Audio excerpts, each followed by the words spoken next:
Hoje o texto que eu quero ler para o nosso momento da mensagem é um texto que o apóstolo Paulo escreve a sua carta aos Filipenses, capítulo 1 de Filipenses, do verso de número 20 até o verso de número 21. Só esses dois versos eu vou ler. O contexto dele é bem sugestivo, mas eu quero ler apenas esses dois versículos. O apóstolo Paulo, escrevendo a sua carta à igreja de Filipos, ele diz assim: segundo a minha ardente expectativa e esperança de que em nada serei envergonhado, antes, com toda a ousadia, como sempre, também agora será Cristo engrandecido no meu corpo, quer pela vida, quer pela morte. Porquanto, para mim, o viver é Cristo e o morrer é lucro. Porquanto, para mim, o viver é Cristo e o morrer é lucro. E hoje eu quero falar com vocês um pouquinho, estudar com vocês a respeito deste tema. Viver para glorificarmos a Deus. Viver e morrer para glorificarmos a Deus. Eu não sei se você já pensou o que é glorificar a Deus. Recentemente eu falei sobre aquele texto de Paulo aos Coríntios, quando Paulo também escreve à igreja de Corinto, dizendo assim que tudo o que eles fizessem deveria fazer para a glória de Deus. Mas eu não sei se você já parou para pensar o que é, de fato, o que significa glorificar a Deus. Ou mais ainda, o que nós precisamos fazer para glorificarmos a Deus. Já que a gente vive num mundo diferente do mundo de Jesus. A gente vive num mundo diferente do tempo de Abraão. É um mundo, mas é diferente, cada uma com as suas características. Eu costumo entender assim que o mundo sempre é mundo. O mundo sempre foi mundo, o pecado sempre foi pecado, o erro sempre foi erro, o acerto sempre foi acerto, cada um vivendo em sua época, no seu momento, mas com as mesmas pressões do lado de fora, do lado de dentro, com toda a dificuldade para expressar alguma coisa em relação a Deus. Então, o que é glorificar a Deus? O que eu preciso fazer para glorificar a Deus?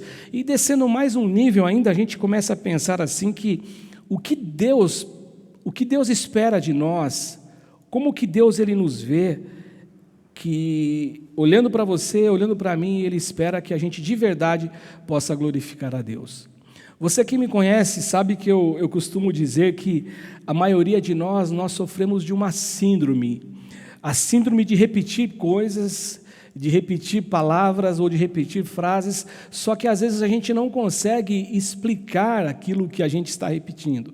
Se alguém perguntar para a gente, o que você está dizendo, o que significa isto, a gente tem dificuldade de explicar, a gente teria dificuldade de responder. Eu me lembro de 1 de Pedro 3,15, quando Pedro fala assim: antes santificai a Cristo como Senhor em vossos corações, estáis sempre preparados para responder com mansidão e temor a qualquer que vos pedir a razão da esperança que é em vós. Ou seja, tem que existir um preparo, mas nem sempre nós estamos preparados para responder. A gente repete, fala, principalmente na linguagem cristã, evangélica, ou na linguagem cristã, ficamos falando coisas que às vezes nós não sabemos. E talvez glorificar a Deus possa ser uma dessas coisas. O que é glorificar a Deus? Como que eu posso fazer para glorificar a Deus? Paulo, nesse texto, ele fala que ele tinha ousadia, que ele tinha certeza que ele viveria de tal modo que ele glorificaria a Cristo na vida dele. Vivendo e morrendo, ele glorificaria a Cristo. E quando a gente olha para essa carta de Paulo aos Filipenses, a gente percebe que Paulo, depois do encontro com Jesus na estrada de Damasco, a Bíblia fala assim que Paulo ficou 3 anos se preparando para pregar o Evangelho. Mas depois que Paulo começa a pregar o Evangelho de Jesus Cristo, ele vem pregar, e a pregação de Paulo ela é avassaladora. Ele vem demonstrando um conhecimento, ele vem demonstrando uma intimidade com Cristo, uma pessoa assertiva que vai pregando, anunciando, e ele vai sendo sempre aquele Paulo desejoso de gerar nos seus ouvintes que eles realmente fossem como ele, que Paulo gerasse dentro deles o amor a Cristo, a maturidade no caminho de Cristo. E a gente percebe isso nas cartas de Paulo, todas elas, desde de Romanos, todas as cartas de Paulo, Paulo escrevendo, falando e desejoso que os seus ouvintes, eles tivessem dentro do coração deles essa maturidade dessa vivência com Jesus. E a gente percebe aqui, por exemplo, na carta de Paulo aos Filipenses, Paulo sempre falando a respeito deste caminho de maturidade. Paulo deseja que essas pessoas, elas glorifiquem a Deus no seu caminho de maturidade. Capítulo 2, quando ele roga a Evódia, ele roga a Sintique, duas irmãs que tinham trabalhado com ele no Evangelho, mas que tinham tido uma contenda, uma briga, uma confusão, e Paulo entende que aquela briga e aquela confusão talvez fosse uma situação que causasse para quem estava do lado de fora um despreparo, ou alguém que estivesse do lado de fora que olhasse para aquela disputa, aquela rivalidade, aquela briga, aquela falta de paz e de união, alguém que realmente dizia alguma coisa, mas os atos e os gestos e as atitudes eram diferentes, que não glorificavam a Deus, porque Jesus não vivia daquele jeito. Então Paulo, quando eu leio Filipenses, quando a gente lê essa carta, a gente percebe que é muito nítido, é notório tudo que Paulo faz, tudo que Paulo revela, o desejo que Paulo tem dele procurar, desejar de modo diligente, disciplinado, glorificar a Deus. E, consequentemente, ele gostaria que essas pessoas atingissem esse mesmo alvo. Vocês se recordam de Paulo escrevendo aos Coríntios? Me imitem que vocês estarão imitando a Cristo. E aqui, no verso 9 do capítulo 4, o apóstolo Paulo fala uma coisa extremamente importante, eu gosto muito.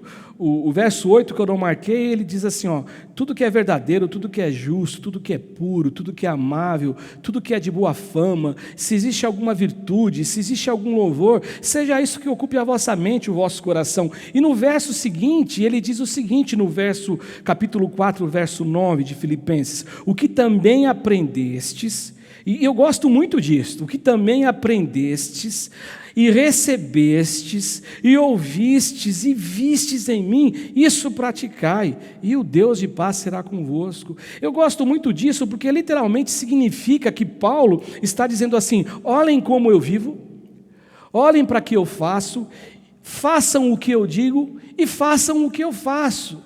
É diferente de algumas pessoas, e até Jesus, eu me lembro que em relação aos fariseus, em relação aos religiosos, Jesus um dia disse assim, ou várias vezes Jesus disse isso, mas explicitamente no texto, se eu não me engano em Mateus, Jesus ele chega a dizer o seguinte, tudo que os religiosos, tudo que esses escribas falarem, tudo que esses caras disserem, façam exatamente tudo o que eles dizem, porque realmente é isso que é a expectativa de Deus, mas jamais façam o que eles fazem.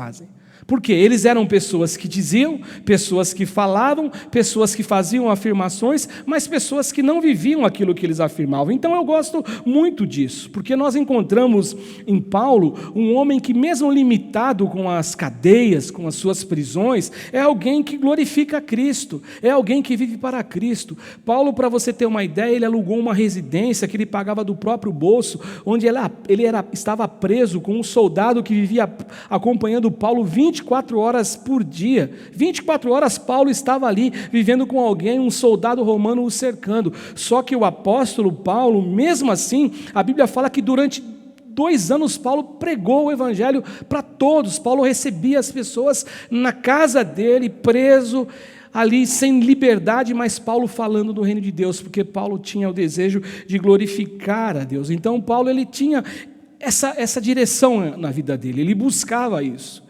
Agora, no começo eu falei, então o que é glorificar a Deus? Como que nós damos essa resposta? O que é glorificar a Deus?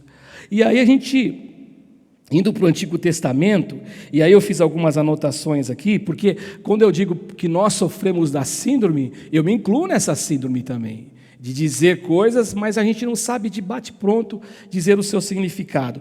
E quando a gente vai no Antigo Testamento, essa palavra glorificar, ela traz um significado de dar a Ele glória. Esse é o significado do Antigo Testamento. Essa palavra no Antigo Testamento, né? Tanto no Novo, dar a Ele glória, glorificar a Deus. No Antigo Testamento ela tem uma ideia assim de grandeza e de esplendor, melhor dizendo.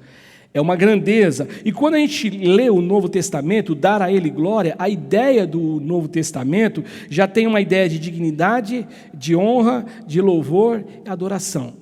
Você já aprendeu comigo que adoração é louvar a Deus, é glorificar a Deus pelo que Ele é. E louvor é pelo que Ele faz. Então, é isso que a gente tem que entender. E quando a gente junta essas duas lições, esses dois significados do Antigo e com o Novo, a gente aprende então que glorificar a Deus é reconhecer a grandeza de Deus. Glorificar a Deus é reconhecer que só Ele é digno da nossa adoração, só Ele é digno de ser assim, de nós dizermos a alguém, no caso para Ele, que Ele é o Deus que faz coisas ao nosso favor, que age em nosso favor, que nos atende, que está conosco, que anda conosco, só Ele que pode fazer isso. E outra coisa, só Ele merece o nosso louvor, só Ele merece a nossa adoração. E aí eu me lembro de um texto que Paulo escreve, né, aos Romanos, no capítulo 11, no verso 36, que é um texto que nós cantamos aqui, eu já cantei, essa música ela é muito, muito gostosa de cantar, por sinal, é um louvor muito lindo, que diz assim, que por meio dele, porque dele, e por meio dele, e para ele são todas as coisas. Olha como isso é forte, a gente lê, a gente canta, mas passa desapercebido, porque se torna algo muito usual, muito na cara para a gente, só que o que está ensinado às vezes fica de lado. Ele fala assim, porque dele, por meio dele, para ele são todas as coisas, ou seja, o meu viver, o meu respirar, as minhas ações, os meus gestos, tudo é para Deus, tudo deve ser para Deus. Por isso que o apóstolo Paulo, ele fala que ele iria glorificar a Deus na vida ou na morte. Paulo disse, eu vou perseguir isso com todas as forças, com toda a dedicação, para que Deus possa ser glorificado. E aí Paulo escreve aos Romanos, a Ele pois a glória eternamente, amém. E sabendo disso então, o que nós precisamos fazer para glorificar a Deus? Eu classifiquei aqui 3 lições, teriam muito mais lições para a gente falar, outras lições, mas a gente sempre usa 3, 4, 5 por conta do tempo, mas 3 lições aqui Paulo nos ensina, pelo menos 3 lições. E a primeira lição que Paulo nos ensina, como que eu faço para glorificar a Deus? Paulo nos diz que isso tem que ser um desejo grande em nosso coração, tem que ser a nossa maior motivação. O que é motivação? O que te motiva a viver? Talvez sejam os teus filhos, talvez sejam os teus netos, talvez seja o teu trabalho, talvez seja a tua casa, talvez seja o teu carro. Pode ser isso? Pode, tem coisa que te motiva, gera em você alegria, te traz satisfação, mas qual que é o centro de tudo? Qual que é a nossa maior alegria? O que tem que ser o nosso sonho? O nosso sonho de consumo, o nosso desejo acima de todas as coisas. Eu preciso glorificar a Deus e aprender a glorificar a Deus tendo esse desejo. O meu maior alvo na vida é glorificar a Deus. Eu, quando me converti, no ano de 1982, a gente cantava, hoje em dia nem pode falar mais isso, a molecada não gosta muito, que a gente fazia parte do grupo da mocidade. Que história é essa de mocidade? Hoje é grupo de jovens, mas eu me lembro que nós cantávamos com os jovens na nossa igreja, lá no Baeta Neves, lá na igreja do Evangelho Quadrangular, na Manso de Carvalho, que está lá até hoje, pastora Marilene, os nossos amigos, a irmã Edna, que sempre está com a gente aqui nas nossas lives, e eu me lembro que a gente cantava assim, com o pastor Adilson Albertini, Deus criou o homem sim, para o louvor da sua glória, mas esse homem preferiu não dar louvor à sua glória, por isso que Deus enviou Jesus para restaurar, para consertar toda essa bagunça que o homem criou. Então esse desejo tem que ser o desejo que vem ser firme em nosso coração. Como que eu faço para glorificar a Deus? Tem que ser o meu maior desejo, o meu maior sonho. E aí Filipenses 1:20, que é o texto que eu li, o apóstolo Paulo fala isso, segundo a minha ardente expectativa. Percebam as palavras que Paulo usa, ardente expectativa e esperança de que eu não serei envergonhado. E aí Paulo vai usar uma outra palavra, antes com toda ousadia, e como sempre, ousado como sempre, também agora será Cristo engrandecido no meu corpo, quer pela vida, quer pela morte.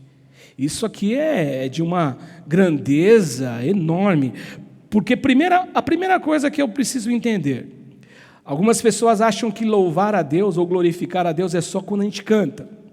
Louvar a Deus é só quando a gente está expressando um louvor, como por exemplo agora o Silas cantou junto com o Jean aqui, eles louvaram a Deus. Só que na nossa cabeça, de alguns melhor dizendo, né, não são todos, eles acham que louvar a Deus é isso. O que é louvar a Deus? É cantar. O que é? Eu estou ouvindo um louvor e eu estou louvando a Deus. Agora, nós temos que entender que a relevância é muito maior. A relevância é com vida, são com expressões. Alguém disse que testemunhar de Jesus não é contar uma história a respeito dele. Alguém disse que testemunhar de Jesus é muito mais do que contar uma história, porque tem pessoas que testemunham de Jesus contando histórias. Olha, Jesus fez isso, Jesus fez aquilo. Está errado, pastor? Não, mas só que não adianta eu revelar uma história, eu trazer uma história à baila, eu contar uma história, sendo que a minha vida ela não expressa Jesus. Por isso que alguém disse que louvar, glorificar, testemunhar a respeito de Jesus está além do que contar uma história a respeito do Evangelho, a respeito de Jesus. Pelo contrário, testemunhar, glorificar a Jesus, a Cristo, como Paulo diz, tem a ver com manifestações reais, verdadeiras, aquilo que eu sou, manifestar a luz de Jesus, manifestar a luz de Cristo, ser sal, ser luz. Então isso vale para glorificar a Deus. Então, quando eu faço isso, o que eu estou reconhecendo? A grandeza dele. Quando eu faço assim com a minha vida, o que eu estou fazendo? Honrando a Deus, eu estou adorando a Deus, eu estou dizendo assim: o Senhor é o meu único Deus, o Senhor é a minha fortaleza, o Senhor é o Deus que me sustenta. E quando nós nos posicionamos assim na vida, as pessoas percebem, as pessoas elas acabam sendo atraídas por você. Uma vez também eu ouvi um pastor dizer assim que as pessoas, não é que as pessoas não querem se converterem, não é que as pessoas não aceitam o Evangelho, não é que as pessoas não querem vir, como nós dizemos, né, vir para a igreja, porque os conceitos são todos errados, né? Vir para a igreja, é isso que a gente pensa, é isso que vai sendo embutido dentro da gente, da alma, do pensamento, num contexto na maioria das pessoas. Mas as pessoas elas não querem vir para Cristo porque eles não querem Cristo, eles não gostam da nossa feiura, daquilo que nós somos, daquilo que nós manifestamos, e aí nós poderemos dizer e afirmar que glorificamos a Deus com palavras, mas as ações dizem exatamente o oposto. Por isso que nós precisamos entender que glorificar a Deus tem a ver com a vida. E nessa carta, por exemplo, de Paulo, são notórios os gestos de Paulo, as expressões de Paulo para com a igreja, o amor de Paulo. Por exemplo, Paulo ele ama a igreja. Amar é glorificar a Deus, irmãos. Amar é glorificar a Deus. Quando Oséias diz assim: o que Deus espera de você? Que você ame a justiça, que você ame a misericórdia, pratique a justiça, que você ame a misericórdia e que você ande humildemente com Deus. Oséias diz isso. Quando Oséias diz isso, ele está pensando exatamente na forma de nós glorificarmos a Deus. O que Deus espera de você? Que você trilhe um caminho de justiça, que você ame a misericórdia e que você ande humildemente com Deus. Ou seja, amor é manifestação da glória de Deus. Quando eu amo as pessoas, quando eu estou não só retribuindo o amor para quem me ama, às vezes amando aquela pessoa que é difícil, aquela pessoa que não merece o amor de Deus, porque eu também não mereço, mas a gente ama, nós estamos glorificando a Deus, pois nós carregamos o quê? O perdão é glorificar a Deus, o amor é glorificar a Deus, misericórdia é glorificar a Deus. Por que é glorificar a Deus, pastor? Porque nós carregamos uma marca, o mundo nos vê, o mundo nos observa. Eu gosto também muito de Hebreus, quando fala da nuvem de testemunhas, e eu confesso para você que quando eu pensava na nuvem de testemunhas de Hebreus, capítulo 12, eu achava que eram testemunhas humanas. Não, mas lá Hebreus está dizendo que nós temos, além das figuras humanas, da sociedade que nos olham, que nos observam, que nos olha, que nos observa, a sociedade que nos vê, nós temos no mundo espiritual pessoas que são testemunhas ao nosso favor, que estão olhando, que estão torcendo, entre aspas, por nós, para que a gente consiga realmente glorificar a Deus. uma nuvem de testemunha. Abandonemos tudo isso. Temos testemunhas, por isso que eu disse torcendo assim. O que quer dizer isso, o escritor? Eles venceram, eles servem para nós como testemunhos, mas se eles pudessem nos ver, eles torceriam por nós, para que a gente também atingisse o patamar que eles atingiram de estar com Cristo, que Paulo vai dizer em outra epístola que é incomparavelmente melhor. Aliás, nessa epístola de Filipenses. Então, portanto, glorificar a Deus deve ser o nosso maior alvo. Esse verso 21, ele diz, ardente expectativa, esperança, que não serei envergonhado, com ousadia, ou seja, é marca, é desejo. Cristo tem que ser glorificado em minha vida, eu preciso glorificar a Cristo, eu tenho necessidade de glorificar a Cristo, e ele é claro em dizer, quer vivendo, quer morrendo. Paulo estava literalmente dizendo que a sua vida, as suas ações, os seus gestos, as suas palavras não iriam sob hipótese alguma envergonhar a Cristo. O que dependesse de Paulo, ele não queria envergonhar o Evangelho, mas ele queria viver de modo que ele exaltasse o nome de Cristo, que o nome de Cristo fosse exaltado.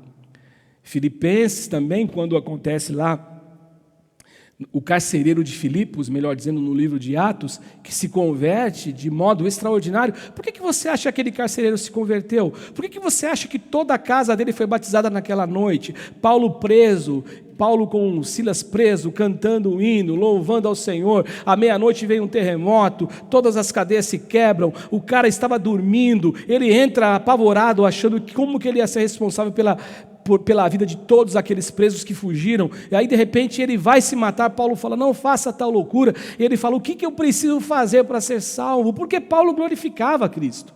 O viver de Paulo, mesmo em cadeias, era um viver que glorificava a Cristo. Portanto, é isso que eu tenho que entender, glorificar a Cristo deve ser a nossa maior motivação.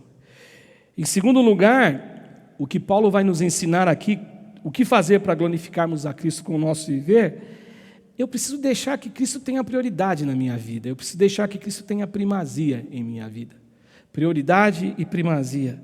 E o mesmo texto que ele diz aqui, segundo a minha ardente expectativa, 20 ainda. Esperança de que nada serei envergonhado, antes com toda a ousadia, como sempre também Cristo será engrandecido no meu corpo, quer pela vida, quer pela morte. Ter primazia significa que Cristo tem a prioridade sobre nós, em nossa vida, em tudo que somos, em tudo que temos. Às vezes a gente encontra pessoas que falam assim, não, eu não vou perdoar. Pior que é servo de Deus, é servo do Senhor, pelo menos carrega essa marca de que é servo de Deus. Ele diz assim, não, essa pessoa não merece meu perdão, eu não vou perdoar. Ou seja, Cristo não tem primazia sobre ele. Cristo não tem o direito, Cristo não tem autoridade, porque ele não está deixando Cristo ter autoridade sobre a vida dele. Cristo não tem prioridade. E aí quando Paulo ele fala sobre essa questão de primazia, Paulo ele sabe que ele precisa exaltar a Cristo. E lá em Romanos, que foi o verso que eu também já li, no verso 36, do 33 ele fala, profundidade da riqueza, da sabedoria, e Paulo está dizendo de Deus, ou seja, a vida de Paulo era esse desejo, a primazia de Cristo era sobre a vida de Paulo. Paulo, ele chega a dizer aos Gálatas, não mais eu vivo, mas Cristo vive em mim, e a vida que eu vivo hoje, o meu viver na carne, é pela fé em Cristo. Eu quero glorificar a Cristo, eu quero que Cristo seja exaltado pela minha vida, eu quero que as pessoas olhem para mim e contemplem a Cristo, me imitem, que vocês estarão imitando a Cristo. Eu quero resplandecer a luz de Cristo pelo meu viver. É isso que Paulo ensina. E quando Paulo escreve lá, ele diz, porque dele, por meio dele, para ele são todas as coisas. A ele a glória eternamente. Amém.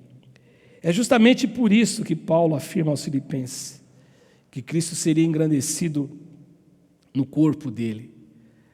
Paulo carrega as marcas de Cristo, ele vai dizer isso, o meu corpo carrega as marcas de Cristo, meu viver, meu respirar, meu caminhar, meu cantar, tudo tem que ser apontado para a glória de Deus. Mas o que Paulo diz aqui ainda, ele vai dizer que o desejo e a motivação para viver para Cristo era tanto, que ele carregava uma esperança. Esperança é aquilo que você espera. Ele tinha esperança, ele fala assim, olha, eu tenho esperança. Porque nesse texto que eu li, eu não li todo ele, Paulo vai dizer assim que ele queria estar com Cristo. Ele fala assim, eu quero estar com Cristo, porque estar com Cristo é incomparavelmente melhor do que estar aqui. É muito melhor estar com Cristo do que estar aqui. Só que ele diz assim, só que se o meu viver na carne, carne, se o meu viver em vida ainda produzir frutos para vocês, para abençoar vocês, eu vou ficar junto com vocês. Então Paulo, ele tem esse desejo no coração, ele tem essa esperança no coração, a minha esperança, e olha que coisa linda que Paulo nos ensina, a minha esperança é que eu vou glorificar a Deus com a minha vida, com o meu corpo, e quando eu morrer, eu ainda vou glorificar a Deus. No domingo agora, quando eu preguei, quando eu ministrei a oferta, eu falei sobre sementes, e eu disse assim que tem pessoas que plantam sementes na existência humana, que são sementes duradouras, são sementes que não acabam, os seus frutos não se esgotam, e são sementes que geram frutos mesmo depois da morte do indivíduo. Aquilo que ele plantou, aquilo que ele deixou como legado, aquilo continua, aquilo permanece, aquilo é permanente, aquilo vai continuando. E Paulo, ele carrega essa certeza de que o viver dele seria para a glória de Deus, de tal modo que ele viveria de um jeito e de uma maneira que os frutos seriam tão abundantes, seriam tão permanentes, a colheita seria interminável. Isso era o desejo de Paulo e a esperança de Paulo. Eu vou glorificar a Cristo, eu vou me esforçar com diligência, com ousadia, com determinação, que quer pela vida, quer na minha morte, eu vou ainda glorificar a Cristo. E aí eu pergunto para você, você acha que Paulo errou? Você acha que Paulo ele estava equivocado? Hoje eu estou falando dele aqui, hoje você está me ouvindo falar dele. Quantos pastores, quantas almas humanas que vão pregar o Evangelho irão citar Paulo e irão dizer dos frutos que Paulo deixou por essa determinação, por essa ousadia, por esse desejo, por essa vontade de que Cristo fosse primazia na vida de Paulo. Então, glorificar a Deus é deixar que Ele tenha primazia sobre nós. A nossa vida tem que ser para Deus. Agora, como última lição, eu fiz 3 perguntas no começo: o que é glorificar a Deus, como que eu glorifico a Deus e como Deus olha para a gente e espera que nós o glorifiquemos. E a última lição tem a ver com isso: o que Deus espera de nós para que eu e você, a gente possa glorificar a Deus. E eu acredito que, olhando para Paulo, olhando para Jesus, olhando para os apóstolos, olhando para homens que nós conhecemos, ele espera que a gente viva para revelar a vontade de Deus. Essa é a vontade de Deus, que o nosso viver seja para revelar a vontade dEle. Abrindo um parênteses aqui, no domingo eu conversei com o pastor Bispo por WhatsApp, né? Eu mandei um zap para ele, a gente sempre se fala por WhatsApp, e aí ele mandou uma resposta para mim, dizendo assim, que eu não sei se o pastor Ivaldo te falou, ele assiste os nossos cultos, irmãos, de joelhos. Já pensou isso, Silas e Jean? De joelhos. Ele falou: eu levantei quase agora quando você terminou a pregação, que teve o louvor dos meninos, eu levantei. E o pastor Bispo é um pastor que muito nós temos aprendido com ele. E com certeza o pastor Bispo tem deixado um legado. Com certeza o pastor Bispo tem feito isso que Jesus ele espera de mim e de você, revelar a vontade de Deus, revelar a vontade do Senhor. Tantos outros homens que eu conheci histórias que abandonaram tudo na sua vida porque eles desejaram revelar a vontade de Deus na terra. E o último versículo para essa lição é o 21, porque Paulo fala assim: porquanto para mim o viver é Cristo. Quando Paulo fala isso, Paulo está dizendo o seguinte: eu não consigo conceber a minha existência sem Cristo. Talvez pensando naquilo que Pedro disse, para onde nós iremos? Para onde nós iremos se só o Senhor tem palavras de vida eterna? Para onde nós iremos? E ele fala: porquanto para mim o viver é Cristo e o morrer é lucro. Morrer é lucro. Tem tanta gente com medo de morrer.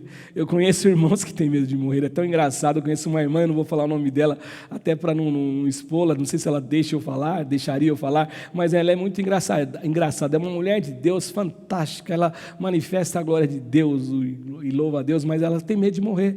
E ela fala: e se eu estiver lá naquele lugar, lá na terra, né, naquele frio lá, os bichos, é um medo que não tem muito a ver.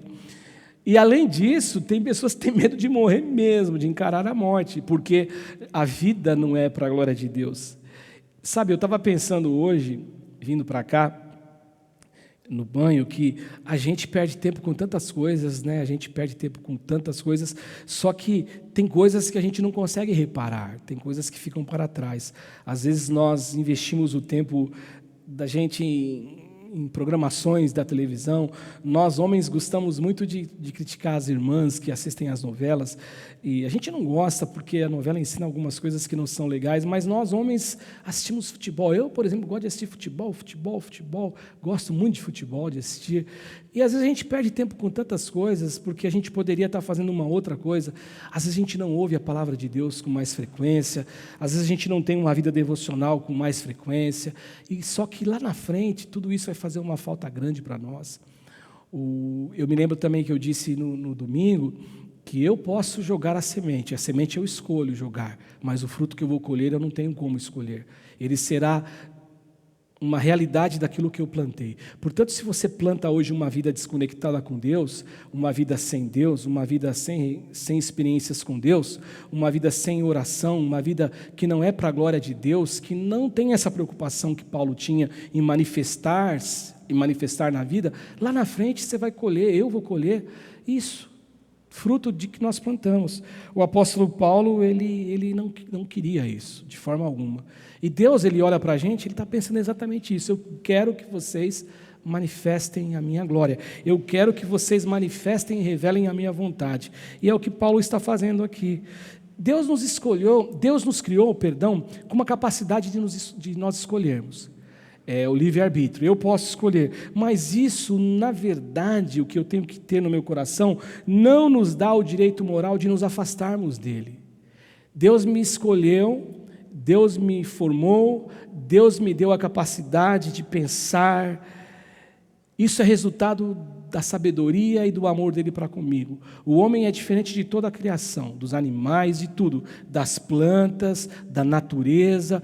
Muito embora você vai encontrar o Salmo 19 falando que a natureza faz declaração a Deus, um dia revela ao outro dia Deus, sem palavras, mas é com o que acontece na natureza. A Bíblia fala, eu disse também no domingo, que a natureza será redimida da corrupção, do pecado, porque ela está sujeita por conta do pecado. Só que essa sabedoria, essa capacidade de pensar, Deus ele nos deu para que nós tivéssemos o poder de escolha. Só que eu não tenho direito moral e eu não tenho poder, eu não tenho direito, na verdade, de me separar de Deus de modo egoísta. Deus não espera isso da gente. Ele nos deu isso.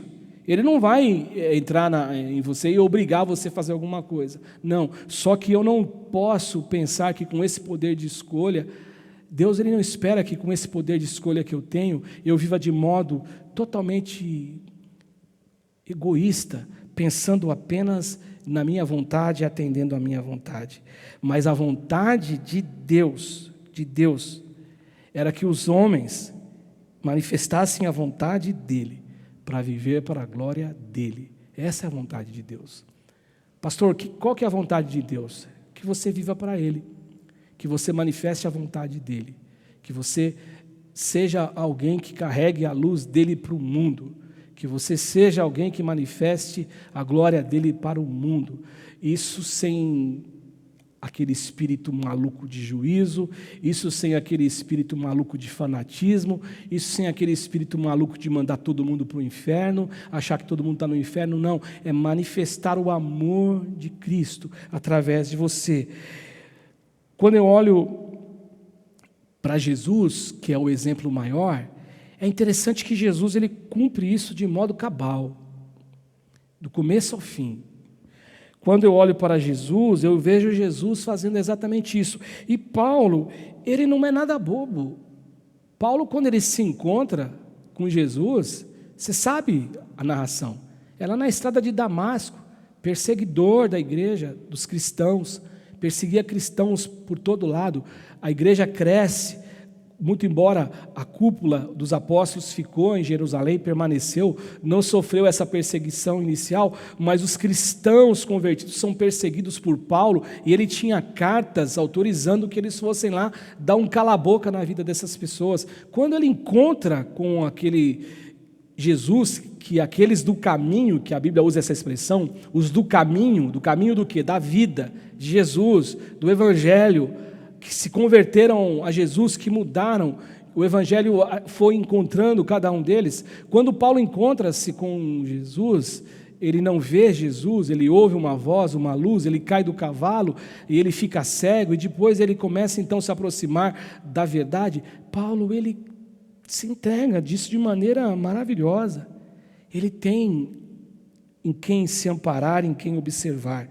Por isso que não é à toa que Paulo fala no verso 20: Cristo será engrandecido pelo meu corpo, quer pela vida, quer pela morte. E no 21, porquanto para mim o viver é Cristo e o morrer é lucro.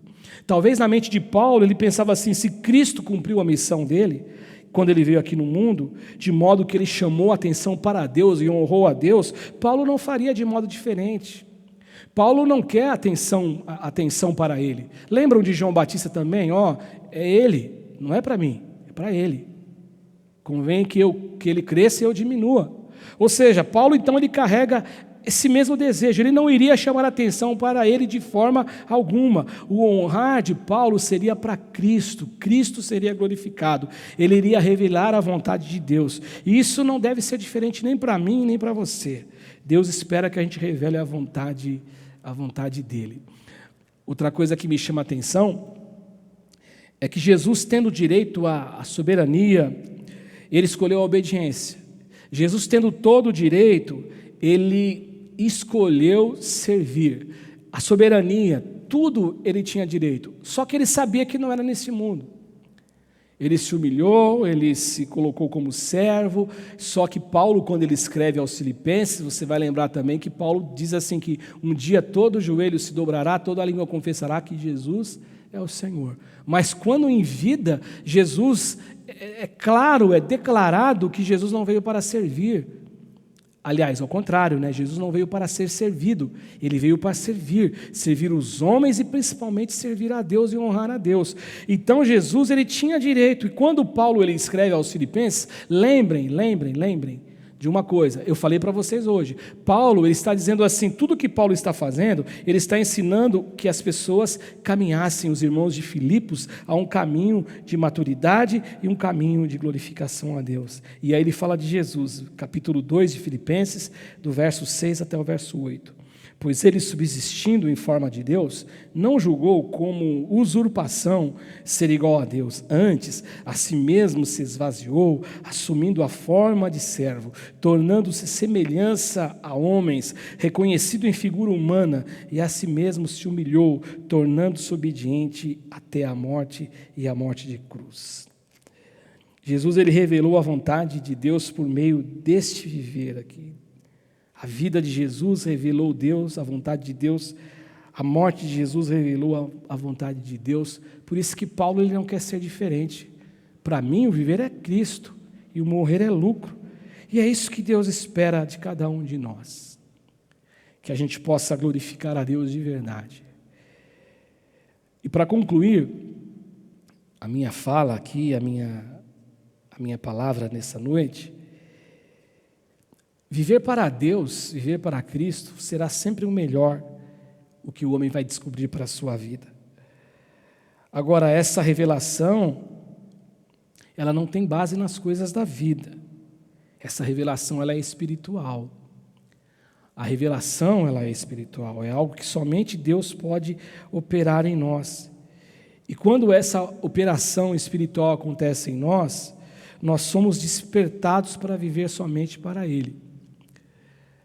A igreja de Laodiceia, lá no livro do Apocalipse, ela era uma igreja rica, ela era uma igreja abastada, ela era uma igreja de muitos recursos, tudo isso era verdade. Só que Deus, olhando para ela, para a igreja, Deus disse assim, para a igreja de Laodiceia, que eu aconselho que você compre aquilo que dá significado à vida. Colírios para que você enxergue de verdade, que você se vista com vestes que dê isso de verdade, ouro de verdade, não essa riqueza que você tem humana. E o que chama a atenção é que o texto de Apocalipse 3:20, que eu também não marquei, não precisa nem procurar, Yara, não sei se é fácil, mas ele fala assim: eis que estou à porta e bato. Se alguém ouvir, eu vou entrar, vou cear com ele, ele vai cear comigo. E esse é um texto que a gente usa muito para evangelismo, mas o que é forte é que esse texto de Apocalipse, Deus está falando com a gente, com a igreja de Laodiceia. A igreja de Laodiceia estava assim, olha, eu sou rica, eu sou abastada, eu tenho tudo, só que Cristo estava do lado de fora. Às vezes na nossa vida, Cristo está para o lado de fora. E aí a gente está achando que está glorificando a Deus. Eu estou glorificando a Deus, mas Cristo está falando assim, ó, eu estou do lado de fora, eu quero entrar. Eis que estou à porta batendo, se alguém ouvir, e esse ouvir e abrir a porta, não é um ouvir e abrir a porta com as coisas das dimensões humanas e naturais, é espiritual, porque é isso que vai acontecer, quando eu ouvir eu serei despertado, e como Paulo, aí eu vou começar a desejar viver e morrer para Deus. O último verso na oração sacerdotal, o nosso maior exemplo, oração sacerdotal de João 17, ele deixou um ensinamento para mim e para você, que é um legado sem fim. Um legado enquanto a terra permanecer, com sol, com chuva, com calor, com frio, com inverno, com verão, com outono, com primavera. Enquanto existir isso, esse legado não termina aqui. Não termina. Enquanto não existir novos céus e nova terra. Novos céus e nova terra. Jesus ele diz assim, João 17, versículo 4. Eu te glorifiquei na terra, consumando a obra que me confiaste a fazer. Ou seja, o desejo de Deus é que nós o glorifiquemos de modo que a vontade dEle ela seja realizada. Jesus disse assim, eu glorifiquei-te na terra, eu consumei a obra que o Senhor me deixou a fazer. Qual foi a obra que Jesus recebeu? Qual foi a missão? Revelar-se como Cristo e revelar Deus ao mundo. Aquela região, como diz o profeta Isaías, que Mateus, Marcos também diz, que estava vivendo na escuridão, quando Jesus vem ali, ela se torna uma região iluminada. Esse é o desejo de Deus, que a gente glorifique a Deus hoje e amanhã sempre, que jamais a gente se esqueça, Ele tem que ter primazia sobre nós, que a gente jamais se esqueça, isso tem que ser o nosso desejo maior, e que a gente jamais se esqueça, isso é o que Deus espera da gente, que a gente manifeste o nome dEle. Amém?